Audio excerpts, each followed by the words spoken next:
Pessoal, tudo bem? Tô meio sumido aí, algum tempo sem gravar, mas preciso falar desse assunto muito importante. É o debate que eu vejo assim na mídia, a maior parte dos opinadores ele acaba sendo muito superficial e acaba não beneficiando ninguém, pelo contrário, prejudicando todo mundo, né? Eu acho que a questão que é levantada aí não é só a questão do preconceito ou não, né, se é preconceito ou não. Tem muita coisa por trás, tem muita engenharia social por trás disso, que é o X da questão e ninguém aponta. Né? Fica nessa discussão se é ou não preconceito, e a questão não é essa. Né? Por trás dessa discussão, você tem sim uma divisão da sociedade que visa a engenharia social e o controle. Né? Então eu vou explicar um pouco esse mecanismo, tá? Eu vou dar alguns passos atrás para explicar, né, até a construção desse processo histórico, como isso foi possível. Porque se você tenta explicar hoje, a pessoa fala assim, ah, não é impossível, isso não é possível estar acontecendo. Né? A pessoa não consegue apreender se ela não entende o processo histórico. Então eu vou precisar dar uns passinhos atrás, explicar um pouco melhor, tá? E aí você consegue dimensionar o que tem acontecido nos últimos séculos para entender, né, uma situação pequena como essa, né? A gente precisa às vezes recuar um pouco para entender o efeito disso tudo, onde isso está inserido. Tá? Vou pedir para vocês seguirem o canal, beleza? A galera às vezes assiste aí, tem vídeo que tem mais visualização do que inscrito. Então é legal todo mundo que assistiu aí se inscrever e se ligar aí nos próximos vídeos também, beleza, pessoal? Então aqui eu coloco alguns dos livros que eu vou utilizar, tá?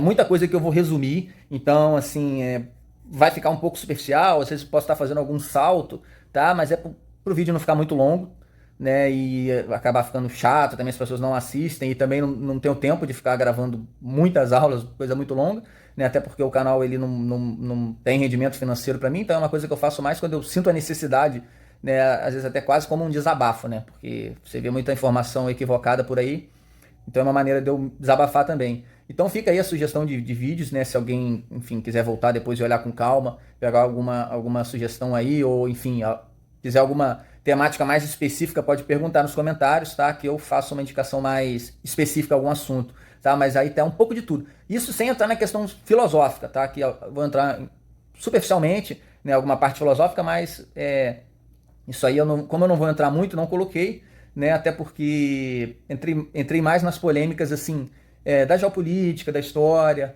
enfim, vamos lá. O que tem por trás da propaganda, né? Vamos tentar entender esse processo aqui de uma maneira bem simples, né? Você tem a ideologia, né? O próprio Karl Marx ele chamava a ideologia de vestido de ideias, né? Ou seja, é uma propaganda que você usa.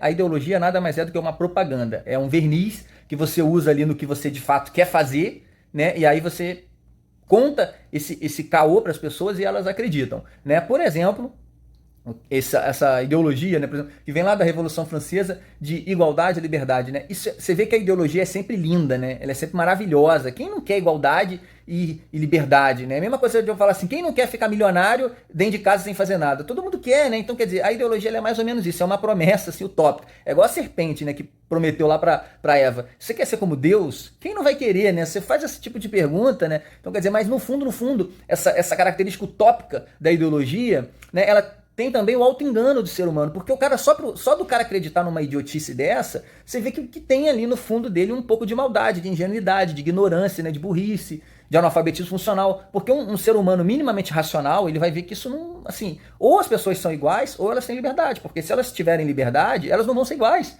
Então, quer dizer, é uma coisa que tá dita já na promessa. Essas promessas utópicas, elas têm isso. Ao mesmo tempo que elas são lindas, que você, às vezes, assim, se estiver distraído, você pode até concordar, elas têm esse lado contraditório, né, que exigem o seu auto-engano e a sua ingenuidade. Mas eu vou mostrar também ao longo do vídeo como o esquema armado, né, ele força você a aceitar essa utopia. Ele vai te tornando um indigente, de fato, analfabeto funcional, dependente do meio, até você aceitar. Né? Então eu vou descrever todo esse processo. Não é tão simples assim, ela oferece e você aceita. Não, tem um processo de degradação da humanidade para o indivíduo aceitar. Ele se vê quase que sem opção e acaba aceitando.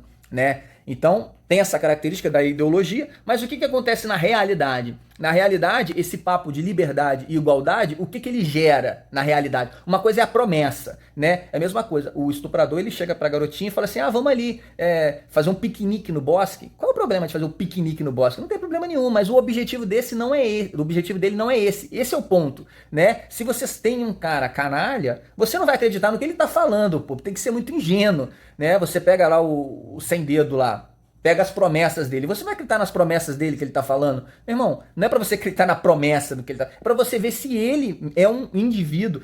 Tudo, em última análise, se resume a isso. Se a pessoa que está prometendo é uma pessoa que tem credibilidade, tem condições, meios de ação de cumprir aquilo que ela está prometendo. Se é possível. E não a promessa em si. Você não tem que acreditar na promessa. A promessa de igualdade e liberdade, o que sempre aconteceu? Né? Na Revolução Francesa, a Revolução Russa, a Revolução Chinesa, em todos os outros lugares, concentração de poder absoluto numa classe. Nunca teve tanta desigualdade, né?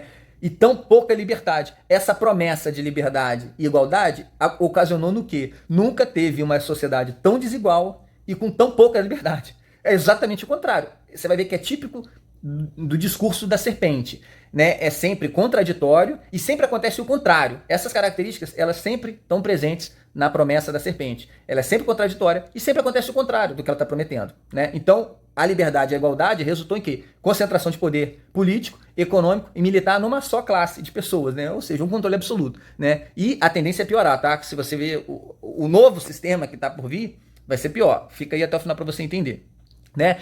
Isso, se você tem que entender esse processo, esse esquema, para você entender toda a política nos últimos séculos, ela funcionou assim, né? Que é aquela dialética hegeliana. Você força a situação para um lado e estoura a bomba para o outro, né? Você promete uma coisa e, na verdade, você entrega outra completamente diferente. Você viu há algumas décadas a política de educação sexual infantil. Não, é muito importante a gente educar sexualmente os jovens, né? Esse era o discurso ideológico. A gente precisa prevenir as doenças. Criancinha de 3, 4, 5 anos, elas precisam estudar sexologia, né? Precisam estudar lá os órgãos sexuais, entender como é que funciona. Precisa estudar isso tudo, as criancinhas, né? Mas, na realidade, o que acontece? Sexualização infantil. Você começa a ter essas crianças com 9, 10, 11, 12 anos engravidando. É isso que acontece. Você tem uma promessa, um discurso, né?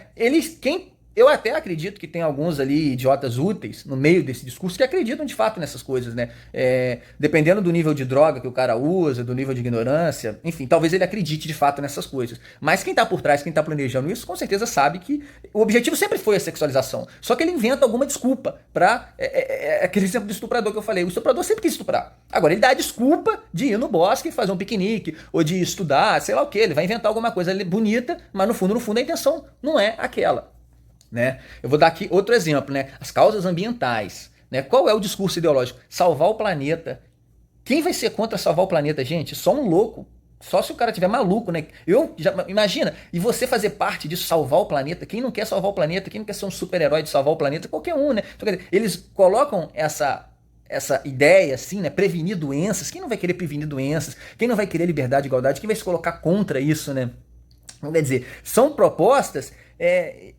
São ideais utópicos que são praticamente impossíveis, né? Mas na realidade, o que é? É um regime total e totalitário. Por quê? Porque um problema global, como esse aquecimento global que eles colocam, né?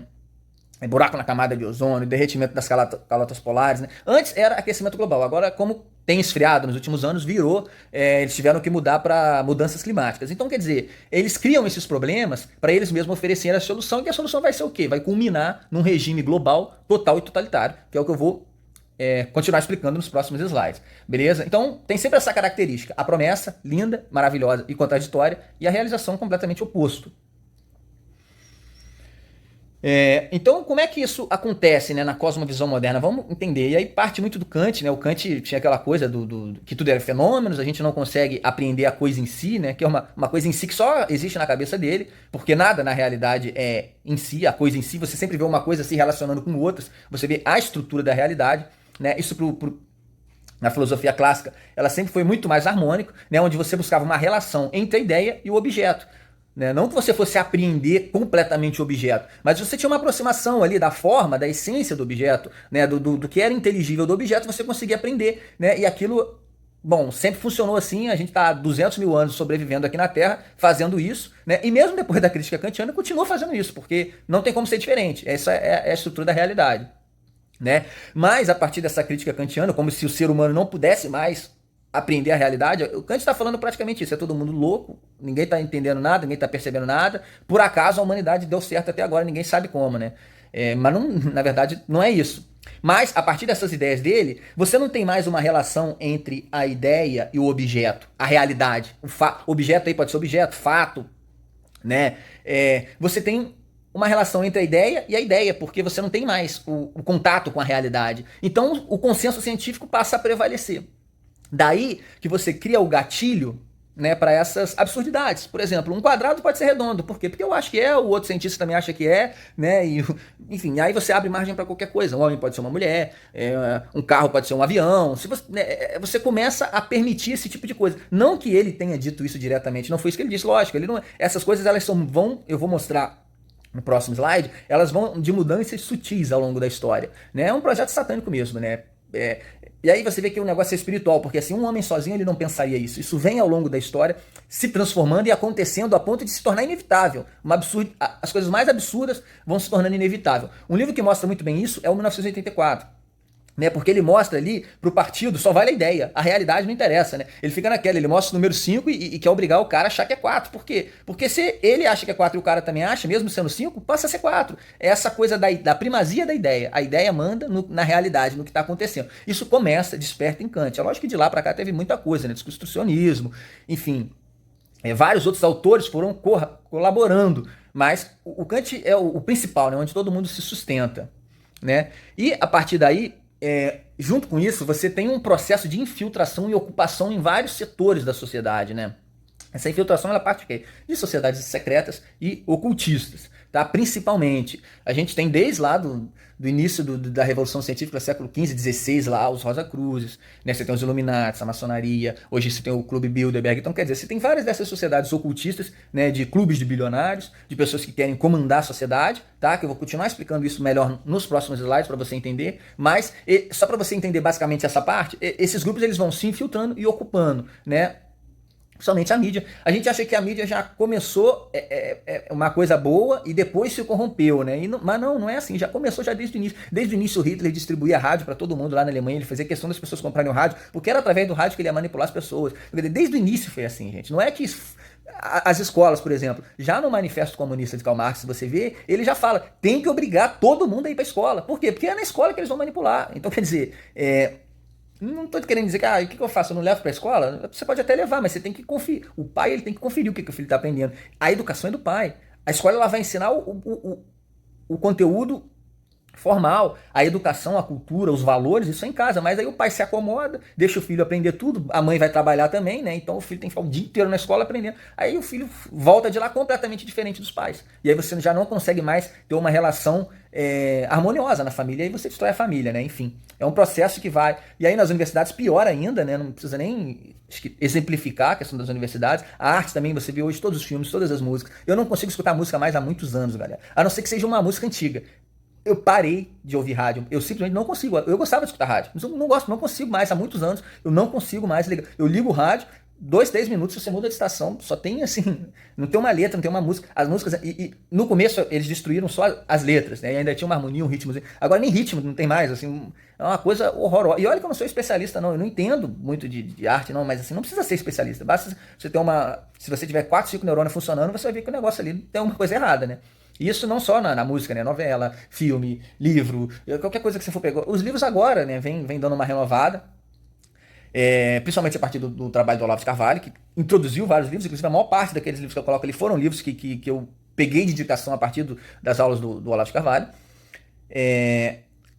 E inclusive as próprias igrejas, né? Que começou na Revolução Francesa e principalmente depois do Vaticano II também, você tem uma mudança de conformação na Igreja Católica, né, enfim, não sei se dá para explicar muito nesse vídeo, talvez teria que fazer um novo vídeo, mas se você prestar atenção, o discurso da igreja que era de evangelizar, hoje já não é mais. É de aceitar o irmão, aceitar o próximo, né, coisa que Cristo nunca disse isso. O Cristo ele sempre aceitou o pecador desde que ele se convertesse, não do jeito que ele está. Precisava passar por essa conversão, precisava abandonar o pecado. Agora não precisa abandonar mais o pecado, Cristo vai te ajeitar de qualquer jeito. Bom, não foi isso que eu vi no evangelho, né, mas, enfim... Então vamos lá. Então vamos entender, siga o dinheiro, né? Pra gente entender, que eu falei que teve essa perversão aí das instituições, né? Precisa entender de onde vem o dinheiro, principalmente, né?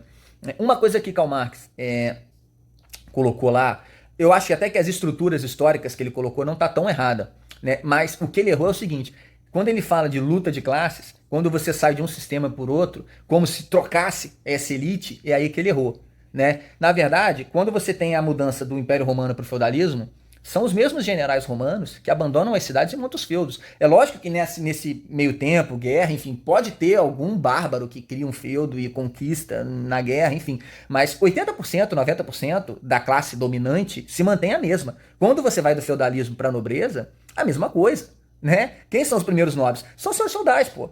Mas isso é uma coisa óbvia, não tem guerra, não tem troca de classe. Você acha que isso é um servo da gleba, um servo lá, e agora ele vai virar o conde, o duque? Lógico que não. É o próprio senhor feudal. E quando muda para a burguesia é a mesma coisa. Quem tem dinheiro para investir, quem tem dinheiro para começar a investir na construção civil, né, nas grandes cidades, que estavam se formando, são os próprios nobres, são eles que tinham capital. Ainda que fosse a terra. Mas você percebe isso até hoje. Quando você tem uma mudança, né, econômica, quem já tem o dinheiro é muito mais fácil. É lógico que você pode ter uma 5%, 10% que se modifique, né, numa mudança dessa. Mas os estudos mostram que são as mesmas famílias. São as mesmas famílias dinásticas, né, quando você fala em Rockefeller, né, em Rothschild, são famílias que já estão dominando há alguns séculos, né, e que pode ter uma mudança ou outra ao longo dos séculos, mas basicamente são as mesmas. Você vê o Gloob Bilderberg, né, você tem o livro Os Donos do Mundo, que fala sobre isso, que eu coloquei lá. A maior parte são príncipes, são nobres, são condes, são duques, são pessoas que já há muito tempo as famílias estão no domínio e continuam. Se mudar o sistema, vão continuar as mesmas famílias, gente. Eles já têm o dinheiro, já têm o controle, só vai mudar o sistema. As pessoas são as mesmas. E aí é que Marx se confunde. Ele confunde sistema, né, com pessoas. Então são essas mesmas pessoas que já se articulavam, como eu falei, desde lá do século XVI, nas sociedades iniciáticas, ocultistas. Isso tem um fundo espiritual, né? Porque a maldade ela tem limite. Né? Você vê, assim, você pode roubar uma galinha, você pode roubar uma cartela de ovo para comer, que você está com fome. Uma pessoa normal ela faz isso. Agora, você vê o nível de maldade que tem nesses regimes totalitários, isso supera a maldade humana. Isso é sobre. Eu não vou falar aqui porque é pesado, mas se você pegar para estudar o que os caras fizeram, é barbaridade. Supera, não há necessidade daquilo. Então você vê a ligação ocultista. Literalmente, tem um livro também, né, Marx Satã, que eu coloquei lá na primeira página, que ele mostra claramente o envolvimento do Karl Marx com o satanismo. Né? Então, quer dizer, assim, um deles, né? Se você for buscando a fundo, você vê quase todos esses intelectuais, quase todos têm envolvimento com sociedade secreta, com ocultismo, enfim. Então, isso começa já, né, já na desarticulação da filosofia escolástica, principalmente o Guilherme de Ockham, né, com a história dos universais lá, e teve aquela crise, você começa... Quando você... essa explicação dos universais é muito complexa, não vou conseguir fazer aqui, né, mas ele basicamente, essa ideia dos universais, toda a estrutura da inteligência humana, né, a possibilidade de ciência, de uma metafísica, se constrói a partir dos universais. Se você desconstrói os universais, você desconstrói praticamente a ciência. Né, basicamente isso, né, a possibilidade de uma ciência. Então, quer dizer, a partir dali o negócio já começou a degringolar, né? E aí vem Descartes, né? Aí tem, enfim, antes disso eu ainda coloquei os séculos das revoluções, né? Que aí você teve várias inovações técnicas que você analisa isoladamente, elas foram positivas, né? Mas elas vindo todas juntas, isso gerou uma ideia de revolução que meio que desestruturou a sociedade, né? Desorganizou um pouco a sociedade. E aí você tem com os intelectuais uma desvalorização da tradição, né? Você tem, por exemplo, o Descartes, o Bacon, eles querem refundar a ciência, né? Como se Platão, Aristóteles, São Tomás de Aquino, Santo Agostinho não tivessem descoberto nada de interessante, eles agora vão recomeçar. Essa história de recomeçar é sempre muito perigosa. Você, na verdade, só vai cometer os mesmos erros que o passado já cometeu, né? Eu estou até escrevendo um livro para explicar melhor todo esse processo que eu estou contando aqui, né? Se você prestar atenção, os erros da filosofia moderna, eles se parecem muito com a cronologia dos pré-socráticos, onde até começa com alguns intelectuais interessantes, Parmênides, Heráclito, e aquilo vai se desconstruindo até chegar aos sofistas, né? E a filosofia moderna é muito parecida, você até começa com alguns intelectuais ali, o Descartes e tal, mas vai se desconstruindo até chegar ao próprio desconstrucionismo, né? Onde já não tem mais nada, já não tem nada que preste ali na filosofia, né? Então vai nessa desvalorização, justamente porque você perde esse norte da verdade, né, da busca pela verdade, que é o que faz construir, né, a sociedade, os valores, a moral, a família, enfim, tudo, até filosoficamente, a arte, enfim, você vê esse reflexo em tudo, né? Então você tem essa noção, você começa a desconstruir a tradição filosófica, né, a tradição intelectual. O próprio Bacon fala, né, conhecimento é poder, vamos dominar a natureza. Para mim ali já tem a gênese desse projeto, né, que eu vou descrever e que a gente vive hoje, que vai culminar agora que a gente está vendo esse governo global. Quando ele fala conhecimento é poder, vamos dominar a natureza, ele sabe que natureza ali, o próprio homem é a natureza. Então, quer dizer, alguns homens, alguns poucos homens que vão dominar todo o resto. Né? Para mim isso já está implícito. É um discurso que é para um meio deles ali, né? Mas que eles sabem o que eles estão falando. Né? E estamos achando lindo, maravilhoso, desenvolvimento tecnológico, tudo bem. Mas é desenvolvimento para muito mais para alguns. Né? E é o que esse desenvolvimento tecnológico que permitiu, por exemplo, os governos de massa do século XX. Então, quer dizer, esse desenvolvimento ele é bom se a ciência, o desenvolvimento, a técnica, a tecnologia, elas não são boas em si mesmas. Elas são boas se bem utilizadas por um homem bom, por um homem com moral. Né? Não é boa por qualquer... A mesma ciência que produz um remédio é a que produz a bomba atômica. Aí você vai falar, a ciência é boa para você que está usufruindo no Ocidente, aí, num país livre. Mas para quem levou uma bomba atômica na cabeça, eu acho que esse cara não vai gostar de ciência. Né? Porque foi a mesma ciência. Então, quer dizer, o cara que ficou num campo de concentração nazista, nos gulags soviéticos, será que ele gostou desse desenvolvimento? Né? Então, quer dizer, esse desenvolvimento ele é sempre ambíguo. Né? Então, quer dizer, é isso que eu falo. Eu não estou querendo dizer que é ruim. Eu não quero dizer que o desenvolvimento em si não é nem ruim nem bom. O que vai ser bom ou ruim é a maneira como que você usa esse desenvolvimento. Né? Enfim, vamos lá. Até aí o buraco não está tão feio. Né? Então, vamos entender o que foi acontecendo. E aí você tem uma desvalorização da percepção, aí eu acho que é o ponto crucial, né? O Hume, o Kant, é aquilo que eu já expliquei, o Hume questionou a questão da relação causa e efeito, né? Isso foi principalmente também para abalar a construção escolástica ainda. Né? Então, quer dizer, para destruir toda a tradição filosófica, e agora vamos começar de novo do jeito que a gente quiser, né? Porque se não tem mais causa e efeito, não tem percepção, não tem nada, vale tudo. Aí você começa a valer tudo, começa a entender por que vale. Por que hoje eu posso falar que um quadrado é redondo e as pessoas são obrigadas a concordar comigo. Aí você partiu para uma desconstrução da inteligência, né, com as ideologias do relativismo, do materialismo. Né? Se tudo é relativo, gente, acabou a inteligência. A verdade ela é o ponto de partida para a inteligência. A busca pela verdade, a comparação com a verdade, a noção de juízo, de certo e de errado. Só tem isso se tiver verdade. Se não tiver verdade, não tem nada disso. E aí você vai pro materialismo, você desconstrói também o lado espiritual, né, o lado transcendental, que eu nem coloquei aí, mas já estou falando aqui, né? Quer dizer, você já vai destruindo o homem. Você destruiu simplesmente, com o materialismo e relativismo, você destruiu simplesmente a inteligência, a razão e o lado espiritual transcendental. Ou seja, você transformou o homem no animal. Basicamente isso. Mas aí continua. Aí você tem a destruição da moral, né? Principalmente com a escola de Frankfurt. Enfim, você tem diversos outros autores que contribuíram também. E aí vem só decaindo, né, gente? É o que eu te falei. Não é da noite pro dia. Isso aí levou séculos. Né? Aí você tem a destruição da religião, né? Como eu já levantei no slide anterior, Revolução Francesa, Vaticano II. Destruição da família. Né? Sexo liberado, depois disso tudo você libera o sexo. O próprio sexo é uma droga, é uma das drogas mais viciantes que existe, né? Mais estimulantes. Destruição psicológica, né? Com sentimentalismo, essas pessoas já sem família, sem moral, a desconstrução sem intelecto, sem poder contar com a razão, com a religião, enfim, essa desconstrução psicológica é uma reação em cadeia, pessoal. A partir do momento que você desconstrói lá a filosofia escolástica, a metafísica, automaticamente você vai desconstruindo o resto. E a única parte que não é desconstrução é o segundo século das revoluções, porque ainda é um século que você ainda tem um reflexo ali, né, de todo o desenvolvimento intelectual que teve século XIII, século XIV, século XV, aí culminou século XV, grandes invenções, né, século XVI, mas daí para lá você ainda tem um reflexo, né, vamos dizer assim, no início, mas depois você vem numa cadeia de desconstrução, né, uma da outra, né, até chegar no fim da supremacia nacional, né, e a desestabilização econômica que a gente está vivendo, né, a desestabilização, esse problema sanitário que a gente viveu, ele colabora com os dois, né, tanto a questão psicológica quanto a questão econômica, desestabilizar os países, essa questão de o governo dar dinheiro, bilhões e bilhões e trilhões, isso vai ter uma consequência, isso não vai ser assim de graça, né, esse dinheiro está simplesmente saindo dos países, os países estão ficando cada vez mais endividados, e esse dinheiro está caindo nas mãos dos bilionários, que vão controlar tudo, é exatamente isso onde eu quero chegar, né? Você tem hoje, da onde saíram todas as decisões políticas? Saíram de órgãos como a OMS, a educação já vem da Unesco,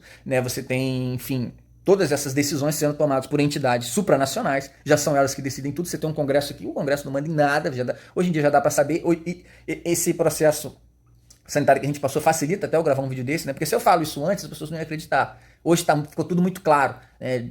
Por um lado, acelerou o processo, mas por outro lado desmascarou. Né? O que vai acontecer daqui para frente, gente, só Deus sabe. Se vai melhorar, se vai piorar, só Deus sabe. Eu estou mostrando aqui o planejamento. O planejamento é para piorar. Se seguir esse planejamento é para piorar. Se vai piorar ou não, não sei. né? Pode ter uma intervenção divina, enfim, pode ter qualquer coisa. A gente já teve outros momentos ruins na história, né? Como, por exemplo, lá o governo do Nero, que ele saia matando todos os cristãos, o pessoal já achava que era o fim dos tempos. O Islã quase tomou a Europa, também todo mundo achou que era o fim dos tempos, depois teve uma reversão. Se vai ter uma reversão agora, eu não sei. Mas, de novo, está caminhando para o negócio ficar ruim, né?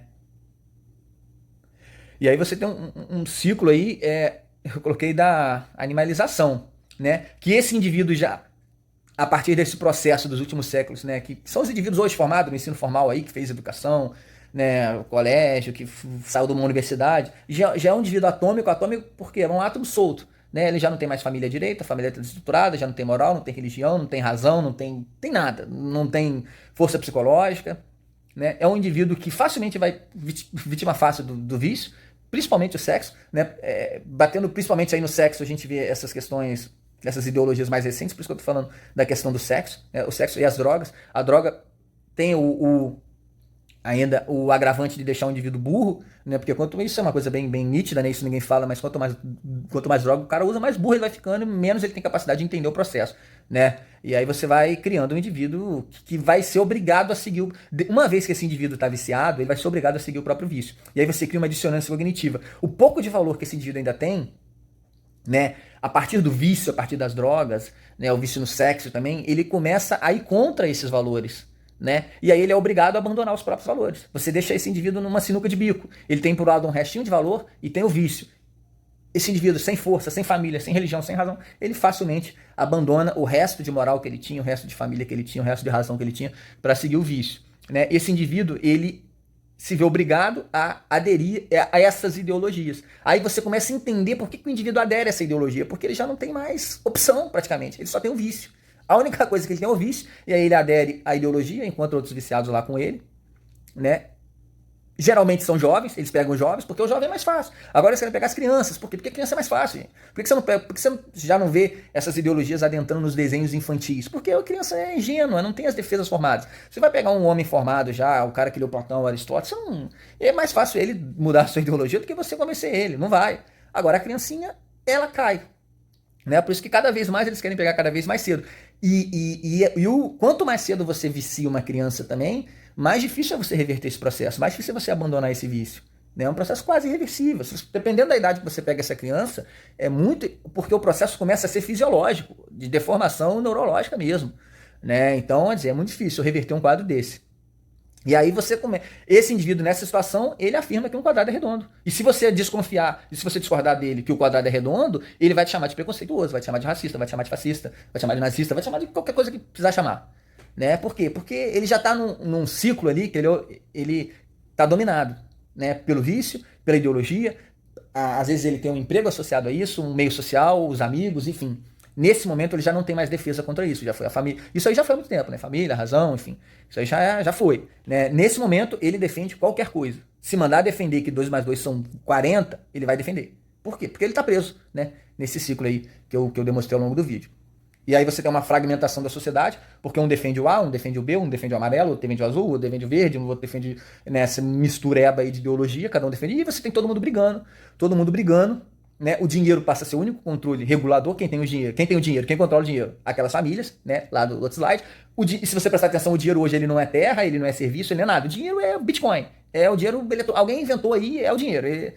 É isso aí. Eu não sei o que é não, ninguém sabe o que é o dinheiro hoje, né? É uma moeda que alguém cria, e cada vez mais o dinheiro não vai ter ligação com a realidade, a ideia também não tem relação com a realidade, a ciência também não tem, né, a educação também não tem, então quer dizer, passa a ser tudo que eles quiserem. Você tem um controle absoluto, você tem um controle de tudo, a partir de uma elite, né, que não se formou, se eu explico, tento demonstrar que essa elite vai ter um controle absoluto, do nada, vocês não entendem. Por isso que eu precisei dessa contextualização histórica para você entender como é que é um processo, como é que é um negócio satânico mesmo, gente. Aí você lê as profecias bíblicas, você lê o livro de Apocalipse, você começa a entender, caramba, como é que há 2000 anos alguém já pôde prever tudo isso, ou até mais, né? As previsões são mais antigas. Mas é mais ou menos isso, é um processo que é difícil reverter, não é simples. É um processo longo, que as pessoas ficam praticamente perdidas, entregues, né? Não tem muito o que falar. O que você vai fazer numa situação dessa? Olha, agora tá difícil. A reversão é muito difícil. Eu, praticamente, no curto prazo, só uma intervenção divina. Não tem outro jeito, não. Né? E aí você cria esse ciclo, né? Você estimula o prazer vai gerar uma dissonância cognitiva, vai gerar uma filiação à ideologia, a partir do momento que esse indivíduo está viciado, e a partir do momento que ele adere a isso, quem controla essas ideologias, quem financiam? Por que o Rockefeller dá tanto dinheiro para esse tipo de coisa? Por que o Bill Gates dá tanto dinheiro? Por quê? Por que o Rothschild investe dinheiro nisso aí? Você acha que eles são burros? Você acha? Né? Então, quer dizer, esses caras, eles alimentam essa roda. Ninguém, com certeza lá na sede lá, não sei se eles têm sede, né, mas na sede lá do Clube Bilderberg, com certeza deve ter uma estátua do Karl Marx, porque ninguém ajudou tanto o capitalismo quanto o comunismo. Nada. Porque eles destruíram a família, destruíram os valores, destruíram a moral, destruíram a religião, destruíram a razão, destruíram a ciência, destruíram a educação, destruíram tudo. Só quem manda agora é o quê? É o dinheiro. Né? Então, a religião era um contraponto a tudo isso. Inclusive é o Estado. Então, quando você destrói a religião, fragmenta a religião, nisso a Revolução Protestante teve, assim, eu não gosto nem de entrar nesse assunto, né, porque eu tenho muitos amigos evangélicos, são pessoas maravilhosas, eu até acredito que são pessoas boas, mas a fragmentação da igreja foi péssimo. Foi um dos primeiros processos, porque a igreja começou a enfraquecer. Quanto mais a igreja se fragmenta, a igreja vai ficando fraca. É a mesma coisa, essa fragmentação entre indivíduos de ideologia, é a mesma coisa você fragmentar a religião, você tornar o Estado laico, colocar várias pessoas de várias religiões diferentes no mesmo Estado. Fica muito mais fácil você controlar aquele samba do crioulo doido. Porque se você tiver só uma religião ali, aquela religião vai ter muita força. Então você consegue ter um controle da moral, ter um controle da família. Né? Então você vai fragmentando, vai destruindo. Né? Primeiro, você destrói ali as instituições maiores, aí vai destruindo, até chegar a família, vai destruindo, vai destrói a inteligência, destrói a razão, não sobra nada. Vão se tornando átomos soltos que são muito facilmente dominados. Né? Enfim, o indivíduo, assim, esse indivíduo ele se vê assim, ou eu aceito a dominação, ou, sei lá, eu vou ficar maluco, né? Vou ficar louco. Mas se ele aceita a dominação, ele também fica louco de qualquer jeito, né? Então, quer dizer, é uma situação realmente difícil, né? Só realmente em Deus que a gente consegue algum suporte intelectual, moral, de estabilidade para seguir. Não tem outro caminho, né, para você sobreviver a isso tudo sem ficar maluco, né, pessoal? Né, que aí é a solução da nossa grande intelectual Madre Teresa de Calcutá. Quer fazer algo para promover a paz mundial? Vá para sua casa e ame a sua família. Né? A família é o primeiro porto seguro contra esse tipo de coisa. Se você tiver uma família unida, o que é muito raro hoje, né? A família, a primeira coisa que eles querem é o filho crescer. Todos os filmes, né? Você olha as séries que eu assistia quando eu era novo, sempre mandando o filho sair de casa, né? Vai pra cidade grande, sai. Isso não é uma coisa boa, gente. Infelizmente não é. Você tem que estar pelo contrário, se você pudesse unir cada vez mais a sua família, um ajudando o outro, um sustentando o outro, um dando suporte, até financeiro, né? Moral. Primeira coisa foi fragmentar. Fragmentou o feudo, fragmentou a família, fragmentou a religião. Essa fragmentação é muito ruim. Quanto mais você se puder unir com as pessoas que têm a mesma religião, os seus amigos, os seus valores, né, a sua família, isso é a única coisa que pode deter esse processo, se é que ele pode ser detido. Né? É você ir para casa e amar a sua família, né? Reconstruir uma família. Às vezes você restaurar a sua para trás é difícil, mas daqui para frente, né, você tentar deixar com que isso não aconteça, passar isso para os seus filhos, né, para ele valorizar a família, valorizar os amigos, valorizar os valores, né? É uma das poucas soluções. Né? E desde Sócrates ele já tinha percebido isso. Não existe mudança política sem uma mudança moral. A República de Platão também fala isso. Né? As pessoas tentam entender a República de Platão como uma utopia. Isso aí é lavagem cerebral. Platão não falou isso. Isso aí já é uma distorção de propósito.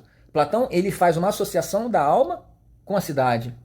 Né? E ele mostra que se você tentar um regime utópico não vai dar certo. Tanto que ele entra naquele ciclo vicioso. A ideia é mostrar que não vai dar certo. Só a única solução é a restauração da alma. Por isso que ele propõe o rei como o rei filósofo. Né? É aquele indivíduo moralmente bom, é a única solução.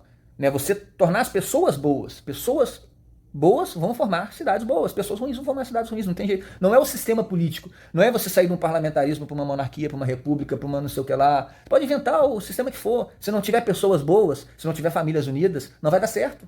É a mesma coisa contrário. Você pode botar qualquer sistema. Se você tiver pessoas unidas, famílias unidas, pessoas que respeitam, pessoas educadas, pessoas com cultura, vai dar certo. É basicamente essa mensagem que eu queria passar, porque a gente fica assistindo aí esse monte de bobajada na mídia, né, pessoal? E chega uma hora que a gente precisa até desabafar um pouco também. Então, vou deixar aqui as minhas redes sociais, tá? Eu uso esse outro canal também, Doutor Performance, que eu sou nutricionista e professor de educação física, tá? Se alguém precisar. Onde eu coloco mais dicas sobre esses assuntos, tá? Se alguém quiser seguir lá também, curtir, compartilhar esse vídeo aí. Eu acho que é importante a gente passar essa mensagem para outras pessoas, porque as pessoas precisam acordar que vai além desse blá blá blá de preconceito, vai muito além disso. Isso começou muito antes. Essa discussão de ou não preconceito só atrapalha. Beleza, galera? Obrigado. Você que assistiu até aqui e tchau, tchau.